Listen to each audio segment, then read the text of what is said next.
The hull cracked before the alarms even finished their first cycle.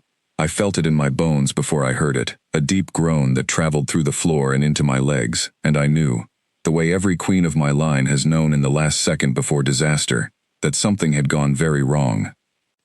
My name is Vetra, and on that day, I was still young in my rule, still learning the weight of the crown my mother had passed to me only 2 seasons before. I was traveling in a diplomatic shuttle toward a human outpost at the edge of the Corvell system, a visit meant to open peaceful trade between my hive and the humans who had settled there. My guards told me it was safe. My guards were wrong. The first strike hit the rear engine. The second hit the shields. By the third, I was on the floor of my cabin, with my ears ringing and the taste of scorched metal in my mouth, and the shuttle was no longer flying so much as falling, slow and sideways, through the black. I do not remember giving any orders. I remember screaming for my guards, and I remember silence answering me instead. When I crawled to the front of the cabin, past torn seats and sparking wires, I found them. All 3. Gone. Whoever had attacked us had known exactly where to strike, and exactly when, and I understood in that moment that this had never been an accident. Someone wanted me dead, and they had planned it well. I do not know how long the shuttle drifted after that. Time moves strangely when you are alone in a dying ship. I remember trying to reach the emergency beacon, and finding it crushed under a fallen support beam. I remember the cold creeping in, as the internal systems failed one by one. First the lights, then the gravity, then the air itself beginning to thin. My biosuit was built to protect me from the vacuum of space, but even the best suit fails eventually, and mine had already taken damage in the attack. A slow leak had opened somewhere along the seal at my shoulder, and with every breath I felt the cold reaching a little further into my chest. I thought, quite calmly, that I was going to die there, in the wreckage of a ship meant to carry peace, murdered by enemies I would never see and never understand.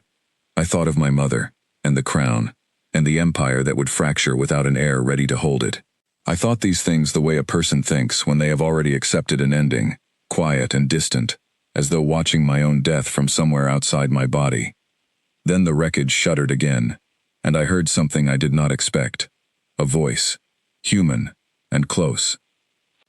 I want to be honest with you about what came next, because it changed the course of my life, and I do not think anyone should tell this story with anything less than the truth. A cutting tool tore through the buckled hatch above me, and sparks rained down like a small storm of stars. A shape dropped through the opening, moving fast and low, boots hitting the tilted floor without hesitation.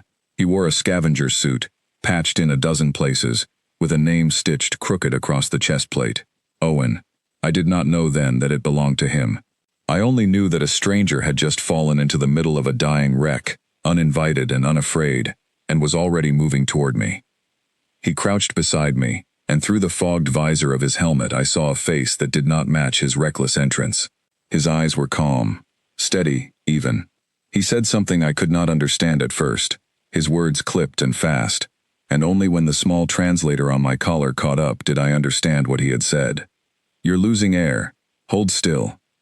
I remember trying to speak, to warn him that I was not human, that touching me carelessly could be dangerous for us both, that my hive would not forgive an unauthorized human hand upon their queen. None of it came out as words. My throat had gone tight with cold and fear, and all I managed was a broken sound that must have meant nothing to him at all. He did not wait for permission.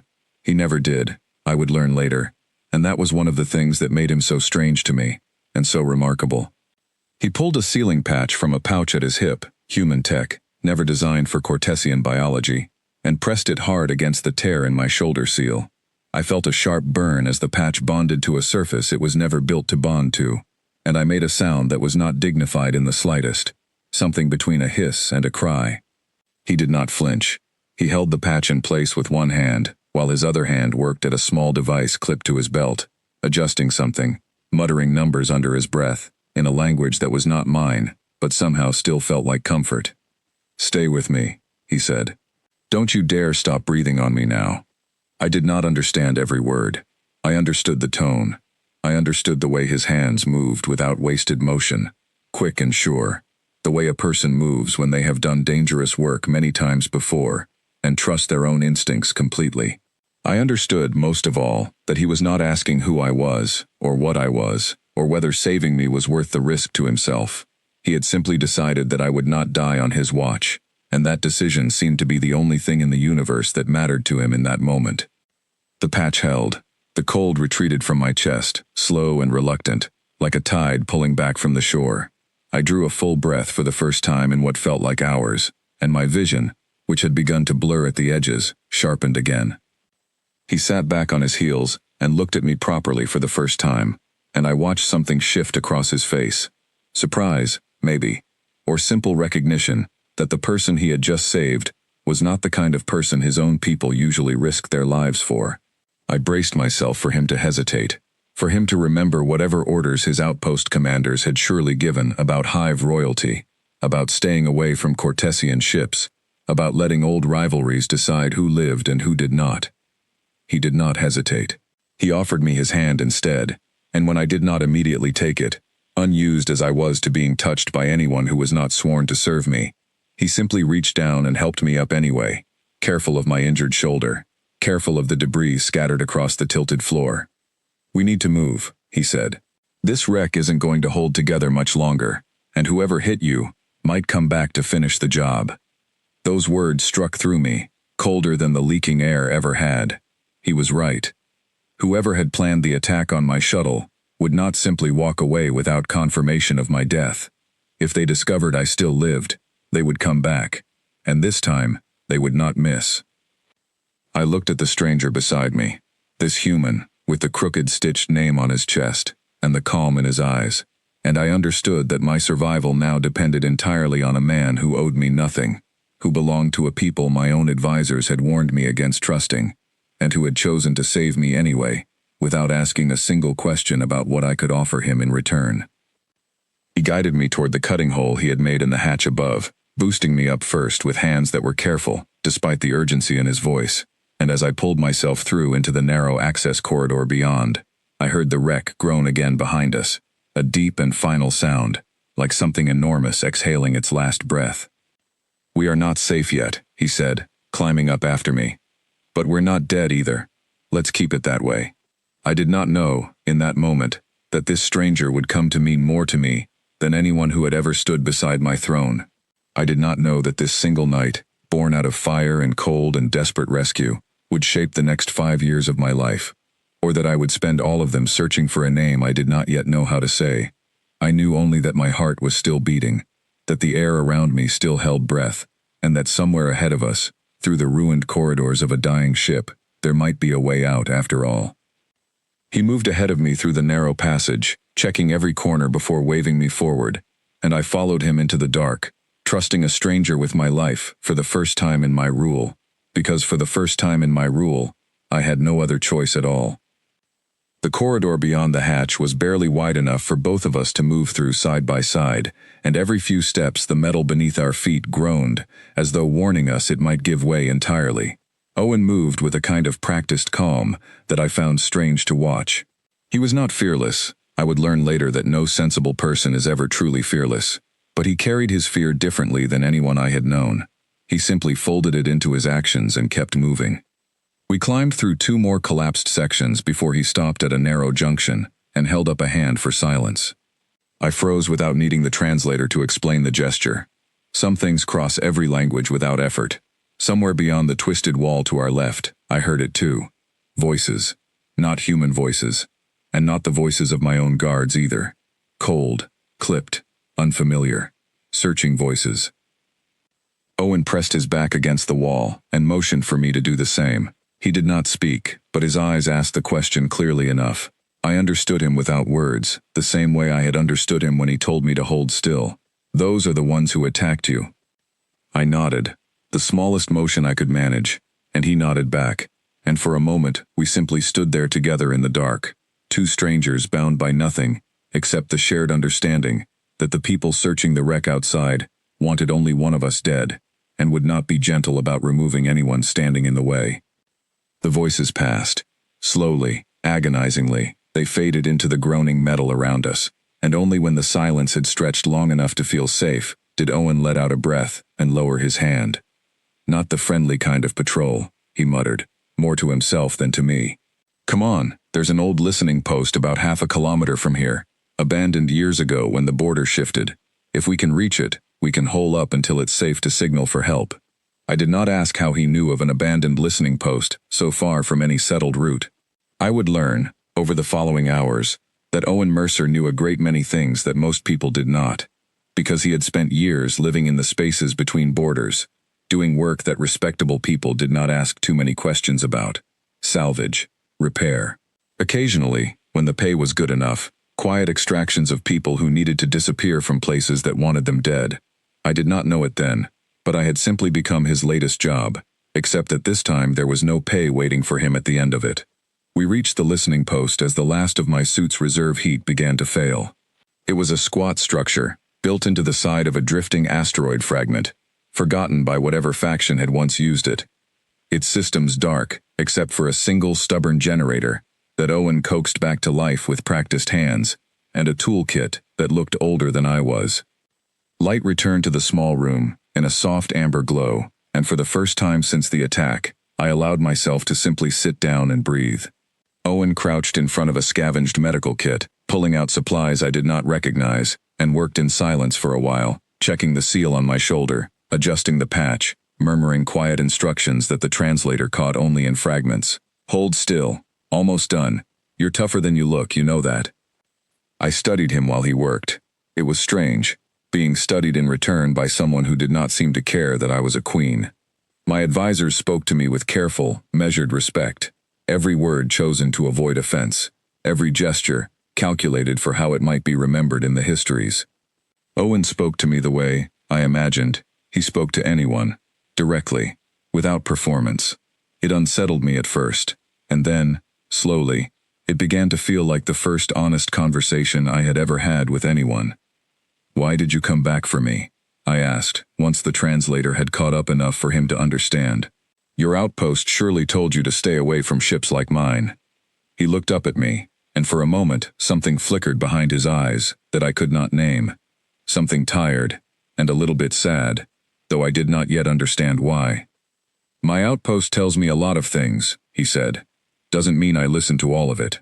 I saw a ship going down and people who could have helped just watching it happen. Didn't feel right to stand there and do the same." "That is not much of a reason to risk your life," I said. "It's the only reason that ever mattered to me," he answered, and went back to his work, as though the matter were settled. I did not press him further, though the answer stayed with me long after that night ended. I had grown up surrounded by people who calculated every action for its political weight, who measured kindness in terms of what it might earn them later. Owen had risked his life for a stranger, an alien stranger from a people his own faction distrusted, and had asked for nothing in return, except that I keep breathing. We talked for hours after that, while the little generator hummed and the cold outside pressed uselessly against the walls. I learned that he had no family waiting for him anywhere, that he had left his formal service years earlier after a disagreement with commanders he refused to name, and that he now lived the kind of life that left no permanent trace behind it, no fixed home, no long attachments, nothing that could be used against him by anyone who might come looking. I told him things too, though I chose my words carefully at first, out of habit more than distrust. I told him about the weight of the crown, about a mother who had died before she could finish teaching me how to carry it, about a hive council that watched my every decision for signs of weakness. I told him about the loneliness of being surrounded by thousands who served me, and not one who simply spoke to me as an equal. He listened without interrupting, without offering the careful diplomatic responses I was so used to receiving. When I finished, he only said, "Sounds exhausting," and something in the simplicity of it made me laugh for the first time since the attack, a startled, unfamiliar sound that seemed to surprise us both. As the night stretched on, the careful distance between us softened, without either of us deciding it should. He found a spare thermal blanket in a storage locker and draped it over my shoulders without ceremony, his hand brushing mine for just a moment before he pulled back, as though remembering, briefly, exactly who I was and what that might mean. I did not pull away. For the first time in my life, I did not want the distance that my title usually demanded. We sat close together against the humming generator, sharing warmth against a cold that had nothing left to threaten us with. And somewhere in those quiet hours, the conversation became something gentler than words. I will not describe every detail of that night, because some things belong only to the people who lived them, But I will say this. For a handful of hours, in a forgotten listening post drifting at the edge of a dying system, I was not a queen, and he was not a stranger from a hostile people. We were simply two people who had survived something together, and who had chosen, in the quiet dark, to be honest with each other, in a way that neither of us had been honest with anyone else in a very long time. I remember resting my head against his shoulder as the generator's hum settled into something almost peaceful, and I remember him tracing slow, absent circles against my arm with his thumb, neither of us speaking, both of us, understanding that morning would bring an ending neither of us had chosen, and neither of us could stop. I did not sleep that night. I do not think he did either. We simply stayed there, together, memorizing something we both somehow already knew we would not be allowed to keep. It was the soft chime of the old listening post's long-range sensor that finally broke the stillness. Hours later, its screen flickering awake with a signal neither of us had sent. Owen sat up first, his expression shifting instantly from the softness of the night into the sharp alertness I had first seen in him aboard the wreck. "Ships," he said, reading the readout with narrowed eyes. "Big ones. Coming in fast." My heart lifted and sank in the same breath. I knew, even before he confirmed it, exactly whose ships those would be. "Cortesian markings," he said quietly, glancing at me. "That's your fleet, isn't it?"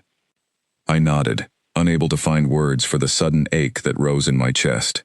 My rescue had finally come, hours later than it should have, carried on the wings of ships that would take me home, back into a life of thrones and councils and duties that had never once made room for a man like Owen Mercer. He stood and offered me his hand again, the same steady gesture he had offered me back on the wreck, and helped me to my feet with a gentleness that made the coming farewell feel even crueler than it already was. "We should get you outside," he said, his voice carefully even, carefully controlled, the voice of a man who had already decided something and was simply waiting for the moment to act on it. "Your people are going to want proof you're alive before they stop scanning this rock for threats." I did not yet understand what decision he had made. I only knew, as we stepped out of the small shelter together and into the harsh light of approaching engines, that some part of me already dreaded whatever came next, though I could not yet have told you why. The rescue ships descended like bright wounds tearing open the dark sky above the asteroid fragment, engines flaring white and gold as they slowed for approach. I felt the familiar hum of Cortesian thrusters through the ground beneath my boots, a sound I had heard my entire life and had never once found comforting until that moment. My people were coming for me. I should have felt only relief. Owen stood a step behind me, close enough that I could feel the warmth still radiating from him despite the cold morning air leaking through the gaps in the shelter's outer plating. Neither of us spoke as we watched the first shuttle break away from the larger cruiser and begin its descent toward the asteroid's surface. "They'll have scanners running before they even land," he said quietly. "Full biometric sweep. They're going to want to know exactly who pulled you out of that wreck." I turned to look at him properly then, searching his face for whatever thought sat behind his carefully steady voice. "That is not a difficulty," I said. "You saved my life. My people will honor you for it. I will see to it myself." Something crossed his expression, quick and complicated, gone before I could fully read it. He gave a small shake of his head, not quite a refusal, not quite an argument, something more tired than either. "You don't know that," he said, "and even if your council wanted to, that's not really how it works on my side either. There's an old order still standing between my outpost and anyone flying Cortesian colors. Officially, I'm not even supposed to be out here. Unofficially, well, let's just say showing up on your fleet's scanners as the human who spent the night alone with their queen isn't going to end with a metal pinned to my chest." I opened my mouth to argue, though even as I did, some cold and practical part of me that had been trained since birth to understand politics knew that he was not wrong. My hive council was ancient and rigid in its customs. A queen's rescuer being human was already a complication they would struggle to accept gracefully. A queen's rescuer being human, unranked, and connected to her by anything more personal than duty, would be a scandal they might never forgive, not of him, and perhaps not of me either. "Still," I said, my voice firmer than I expected it to be, "you cannot simply vanish. Give me your name properly, a registry number, a home port, anything." I will find a way to make this right, whatever it costs. He was quiet for a moment, watching the descending shuttle grow larger against the pale light of the system's distant sun. When he finally spoke, his voice had softened into something almost gentle, though the words themselves carried a weight that settled heavily in my chest. "Owen Mercer," he said. "That's my real name, at least. Everything else about where I've been, and where I'm going, tends to change depending on who's asking and why. I'm not trying to make this harder than it already is. I just don't think either of us gets to choose what happens next. Not really. Not with your fleet 5 minutes out, and my whole life built around staying invisible to people exactly like them." The shuttle's landing thrusters kicked up a fine spray of asteroid dust as it touched down a short distance from the shelter, and within seconds, the outer hatch was hissing open, revealing armored figures moving with the disciplined speed of soldiers trained for exactly this kind of extraction. At their head walked a tall officer I recognized instantly, her posture rigid with barely restrained urgency. Commander Liana Ashford had served my mother before me, one of the rare humans who had earned a place of trust within my hive's outer guard through years of careful, loyal service. Even from a distance I could see the relief flood across her face at the sight of me standing upright and breathing. "Your Majesty," she called, breaking into a run across the uneven ground. "Thank the stars. We picked up a distress ping from an old listening post and prayed it meant what we hoped it did." She reached us and dropped into a formal bow so quickly it seemed almost reflexive, and when she straightened, her sharp eyes moved immediately to Owen, taking in his scavenger's suit, his crooked stitched name, the toolkit still slung across his back. I watched something guarded settle over her expression, professional and careful, the look of a soldier assessing an unknown variable in the middle of an already dangerous situation. "Who is this?" she asked, her tone polite but edged with suspicion. "This man saved my life," I said, before Owen could offer whatever careful half-answer he had surely already prepared. "He found me in the wreckage, treated my injuries, and kept me hidden and safe through the night. He is owed a great debt, and I intend for my hive to honor it properly." Commander Ashford's gaze flickered between the two of us, and I saw the moment understanding settled over her features, quick and quiet, though she said nothing about whatever conclusions she had drawn. "That is a debt worth honoring," she said carefully. "But Your Majesty, we need to move now." Long-range scans picked up unidentified signatures approaching from the outer belt less than 10 minutes ago. "Whoever attacked your shuttle may be circling back to finish what they started, and I will not risk your safety a second longer than necessary." The words landed like ice water down my spine. I turned instantly to Owen, my earlier careful composure cracking under the sudden fear that gripped me. If the attackers were returning, and Owen remained here, exposed, unarmored, without the protection of my fleet's forces, I did not know what might happen to him. "Come with us," I said, the words leaving me before I had fully decided to speak them. "You will be safe aboard my ship. I will see that you are protected and properly thanked and—" "Vetra," he said, and it was the first time he had spoken my name without the translator's slight delay stumbling over its unfamiliar shape. The first time he had said it the way I imagined he might have practiced saying it quietly to himself sometime in the night, while I slept against his shoulder. "Listen to me. If I climb onto that shuttle with you, every officer on your ship, every counselor waiting back at your capital, is going to spend the next year trying to figure out exactly what I am to you, and what to do about it. That's not a fight I can win for you. It's not one you can win for yourself either, not yet, not with a council that isn't ready to hear it." "I do not care what they are ready to hear," I said, my voice unsteady in a way I had not allowed it to be since I was a very young child. "I care that you stay alive."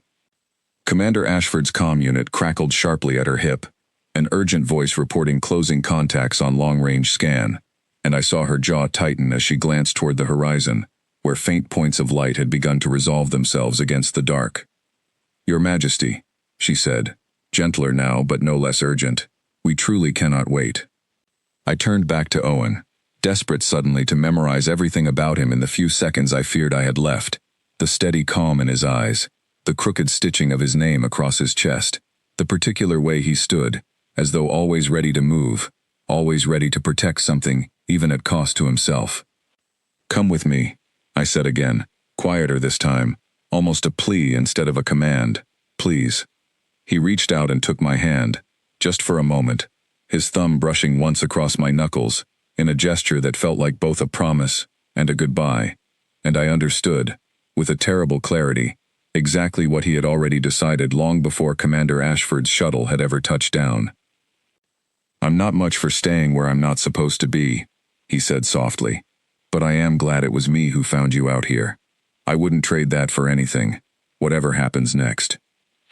The first of the unidentified contacts flared brighter on the horizon, close enough now that even I could see them without instruments, and Commander Ashford's voice sharpened into something close to command, urging me toward the shuttle with an authority she rarely used against me. I looked back at Owen one final time, as I was guided across the dusty ground, and I saw him already turning away, moving with quick, practiced steps toward a narrow gap in the asteroid's broken terrain, where, I would later learn, he kept a small scavenger craft hidden from anyone who might come looking. He did not look back. I have wondered many times since whether that was mercy or simply the only way he knew how to leave without breaking entirely. The shuttle doors sealed around me with a hiss of pressurized air, and through the small viewport I caught one last glimpse of him disappearing into the shadowed gap between broken rock, swallowed by distance and debris before the shuttle's engines roared to life and carried me upward, away from the asteroid, away from the listening post that had briefly held the only honest night of my life, away from a man whose full name I had barely learned before losing him entirely. Commander Ashford settled into the seat across from me as the shuttle climbed toward the waiting cruiser, her expression carefully neutral, though I did not miss the flicker of sympathy in her eyes when she finally spoke. "We should get your injuries looked at properly, Your Majesty," she said, "and we will need a full report on the attack for the Council. They will want to know everything about how you survived." I nodded slowly, watching the asteroid fragment shrink to a small gray speck against the vastness of space outside the viewport, already gone from sight, already impossible to find again without knowing exactly where to look. "Everything," I repeated quietly, and did not explain what I meant by the strange ache in my voice, because I did not yet fully understand it myself. I only knew, as the shuttle carried me back toward the life I had been born into, that some small and stubborn part of me had already begun making a private vow that no council, no duty, and no distance would ever be enough to make me forget. By the time our ship jumped into hyperspace, and the asteroid fragment vanished entirely beyond the folding light of the drive, I had made my decision. I did not know his home port. I did not know his registry number, or which faction claimed his service, or where in the vast indifferent galaxy a man determined to stay invisible might choose to disappear to. I knew only his name, Owen Mercer, and the memory of his hand closing gently around mine in the last seconds before the sky between us tore itself open. It would have to be enough, I promised myself, as the stars outside blurred into streaks of light, that one day it would be. 5 years is a long time for a queen to keep a secret, even one as small and quiet as a single name whispered to a handful of trusted advisors. I learned that lesson slowly, in the space between council meetings and border negotiations, in the hours I stole late at night when the rest of my hive slept and I sat alone with old data logs and older hope. I changed a great deal in those 5 years, though I did not always notice the change happening, the way a person rarely notices themselves growing, until they catch their reflection somewhere unexpected and realize how different they have become. The queen who had once trusted her guards to keep her safe learned, after that first attack, to trust her own instincts instead. I began sitting in on tactical briefings my mother would never have allowed me near. I began asking harder questions of my council, pushing back against traditions that existed simply because no one had bothered to question them in generations. And I began, quietly at first, and then with growing openness, bringing humans into my service. It started small, a single engineer, recommended by Commander Ashford, hired to help modernize our aging fleet systems, then a small team of pilots, whose unconventional flying saved one of our cruisers during a border skirmish that should have ended in disaster. My council resisted at every step, muttering about old rivalries and the dangers of trusting outsiders with hive secrets, but I had seen, firsthand, exactly what a single human was capable of when given the chance to act without waiting for permission. I was not willing to pretend I had not seen it. Some of my advisors believed my growing reliance on human contractors was simply strategic wisdom, a queen recognizing an underused resource and putting it to good use. They were not entirely wrong. But I knew, in the quiet honesty I allowed myself only in the dark hours of the night, that every human face I brought into my service was, in some small way, a search. A hope that somewhere among them, I might find someone who knew a name: Owen Mercer. I searched through every legitimate channel first, the way a queen is supposed to search for things. I had Commander Ashford request records from human outposts along the Corvell border, official inquiries about a discharged soldier turned freelance salvager. Most requests returned nothing at all, as though the man had never officially existed in any system worth keeping records of. A few returned fragments, contradictory and frustrating. One registry listed an Owen Mercer, engineer, presumed deceased in a salvage accident 3 years prior. Another listed a man of the same name, still active, flagged for minor smuggling infractions along a completely different border entirely. A third listing simply read, unknown status, last confirmed sighting redacted. I chased each lead personally when I could spare the time from my duties, and sent trusted agents to chase the ones I could not. Every path led to the same maddening dead end. Either the records were wrong, or Owen Mercer had spent 5 years making very sure that no records about him were ever allowed to stay accurate for long. There were nights I nearly convinced myself he truly had died in that salvage accident, that the man who had held my hand in the dark of a forgotten listening post was simply gone, lost to some nameless wreck the way we had both so nearly been lost together. Those were the hardest nights.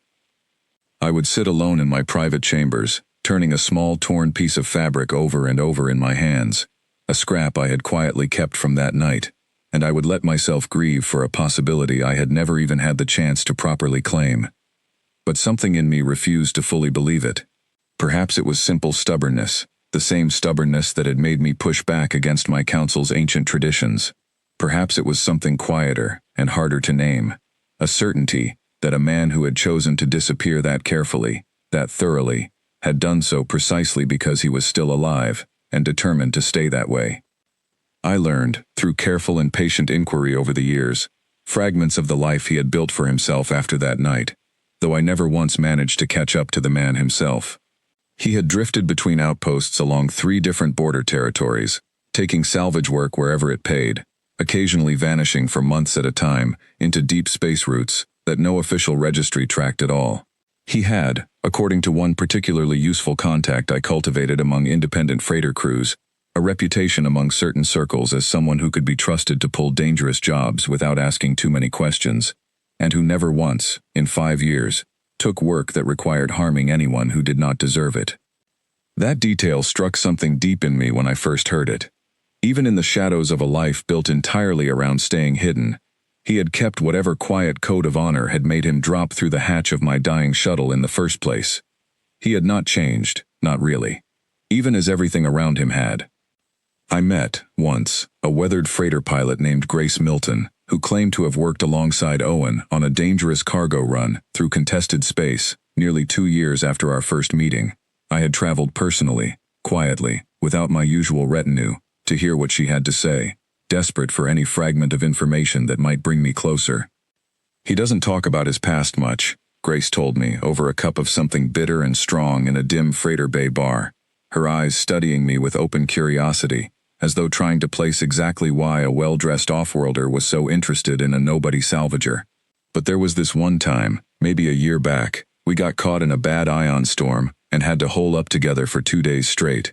He got quiet, real quiet, and eventually he told me about a night he spent once, helping someone he probably shouldn't have gotten involved with, someone important. Didn't give a name. Didn't need to, way his voice went soft talking about it. Never seen a man look that torn up about doing the right thing before. I remember my hands trembling slightly around my cup as she spoke, though I kept my expression carefully composed, the way 5 years of ruling had taught me to. Did he say where he might be found now? I asked, as evenly as I could manage. Grace had shaken her head slowly, apologetic. Man like that doesn't stay found for long. Last I heard, he picked up steady work with a small independent crew, doing distress response along the outer relay stations. Dangerous work, unofficial, the kind nobody with real resources bothers taking, because the pay's bad and the risk is high. Suits him, I guess. He always did seem happiest, running toward trouble, other people were running away from. That detail lodged itself in my memory and would not let go. Distress response. Dangerous. Unofficial rescue work. Precisely the kind of thing a man who had once dropped uninvited into a dying wreck to save a stranger might choose to spend his life doing, over and over, wherever the need arose. I doubled the resources of my private search after that conversation, quietly rerouting funds that my counsel never questioned closely enough to notice, focusing every inquiry on outer relay stations and the small, unofficial crews who answered distress calls that larger, more cautious factions preferred to ignore. Meanwhile, my hive continued to change around me, shaped in no small part by the lessons I had learned in a single desperate night 5 years earlier. My human contractors became some of my most trusted advisors. Commander Ashford rose to lead my entire outer guard, a position no human had held in 3 generations of Cortesian rule. I began drafting new treaties with human territories, treaties built not on old suspicion but on the simple, stubborn hope that individual courage and improvisation, the very qualities that had once saved my life, deserved a permanent place within my empire, rather than being treated as a threat to be managed from a careful distance. My council resisted, as they always did, though less fiercely with each passing year, as the results of my choices continued to prove themselves in skirmish after skirmish, negotiation after negotiation. I became, in the eyes of my people, a stronger and more capable queen than perhaps even I had expected to become, forged in the fire of that first terrible attack, and tempered, quietly, by 5 years of searching for a man I refused to let the galaxy erase from memory. I did not find him in those 5 years, not through official records, not through careful inquiry, not through the growing network of human contacts I had cultivated specifically for that purpose.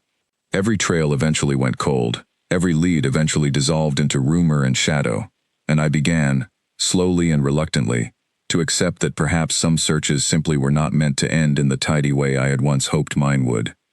But I never stopped believing he was alive. I never stopped believing that somewhere in the vast, unmapped spaces between settled worlds, a man with a crooked stitched name across his chest was still running toward trouble other people ran away from, still saving strangers who owed him nothing and could offer him nothing in return, still carrying, perhaps, some small quiet memory of a single night in a forgotten listening post that had changed him just as thoroughly as it had changed me. I kept the torn scrap of fabric in a small box beside my bed, all 5 years, through every treaty signed and every battle survived, and on the nights when duty allowed me a rare private moment, I would take it out and hold it and remind myself, quietly and stubbornly, of a promise I had made to myself the day the sky first tore open between us. I would find him. Whatever it cost, however long it took, I would find him. I did not yet know that the search was about to end, not through careful inquiry or patient investigation, but through fire and distress signals once again, in a way that would feel, when it finally happened, less like an ending than like a story simply returning to where it had always been meant to begin. The distress call came in the middle of a council session, cutting through the formal drone of trade discussions with a sharp, urgent tone that made every officer in the room go still. Commander Ashford read the incoming report on her data slate, and I watched her face shift from routine attention into something far more focused. "Outer Relay Station 7, she said, looking up to address the full council. "Under attack. Unknown hostile force. Heavy weapons. Station shields already failing. They are requesting immediate assistance from anyone in range." My council chamber erupted into the familiar noise of cautious deliberation, advisors weighing the political cost of intervention against the risk of engaging an unknown enemy so far from our core territories. I did not wait for their conclusion. Something in the report had already caught at the edges of my memory, a pull I could not entirely explain, and 5 years of learning to trust my own instincts told me not to ignore it now. "Ready my personal cruiser," I said, standing so abruptly that the chamber fell silent around me. I am leading the response myself. The protests came immediately, exactly as I expected them to. A queen did not personally lead rescue missions to distant relay stations. A queen sent commanders, sent fleets, sent anyone but herself into danger that could so easily be avoided.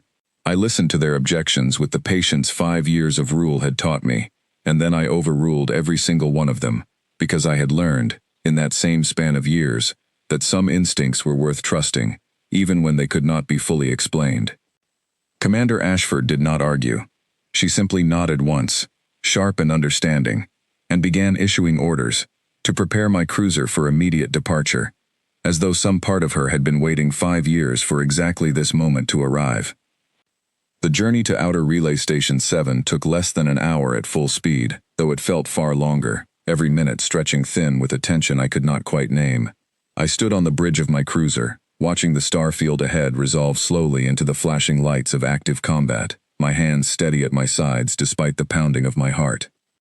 The station itself hung against the dark like a wounded thing, its outer hull scarred and sparking, its shields flickering weak and uneven, under sustained fire from 3 unmarked attack ships, circling it with cold, methodical precision. Smaller craft darted between the larger vessels, defenders trying desperately to hold a line that was clearly failing. "Bring us in fast," I ordered. "Target the attacking ships, but keep our fire clear of the station itself. There are people down there who came to help. I will not let them die for it." My cruiser's weapons opened fire as we closed the distance, precise and disciplined, drawing the attention of the largest attacking vessel, away from the crippled station, and toward ourselves instead. I watched the battle unfold with a focus sharpened by 5 years of tactical training I had once never expected to need, calling adjustments to my crew with a steady voice, even as the ship shuddered under return fire. It was Commander Ashford, monitoring communications at my side, who first caught the fragment of chatter drifting through the station's open emergency channel, a voice giving quick, clipped orders to a small independent crew fighting to hold the station's failing defenses. "Your Majesty," she said, something strange in her tone as she turned toward me. "You should hear this." She patched the channel through, and the moment the voice came clear over the bridge speakers, my breath caught so sharply that for one terrible second, I forgot entirely about the battle raging around us. "Hold that line," the voice said, tight with strain but unmistakably calm beneath it, the same steady calm I had carried with me through 5 years of memory. "We've got civilians still trapped in the lower ring. I'm not leaving until every one of them is clear, so keep those shields up as long as you can." I do not fully remember what I said next, only that Commander Ashford was already moving to comply before I had finished giving the order, redirecting our cruiser's shuttle bay to prepare for immediate deployment, pulling up a boarding team, moving with the kind of speed that comes only from finally understanding exactly what is at stake. I boarded the shuttle myself, ignoring the careful protests of my personal guard, strapping into a seat beside Commander Ashford, as the small craft launched from my cruiser's bay and cut through the chaos of battle toward the station's damaged lower ring, where the voice on the emergency channel had said trapped civilians still waited for rescue. The shuttle set down hard against a scorched docking platform, and I was moving before the ramp had fully lowered, my personal guard scrambling to keep pace behind me as I ran into the smoke-filled corridor beyond. The station's lower ring was a scene of controlled chaos, civilians huddled against damaged walls, while a small handful of rescuers worked to clear a collapsed passage, blocking the last evacuation route. And there, at the center of it all, directing the effort with quick, sure movements, and a voice that had not changed in 5 years, despite every mile that had passed between us, was Owen.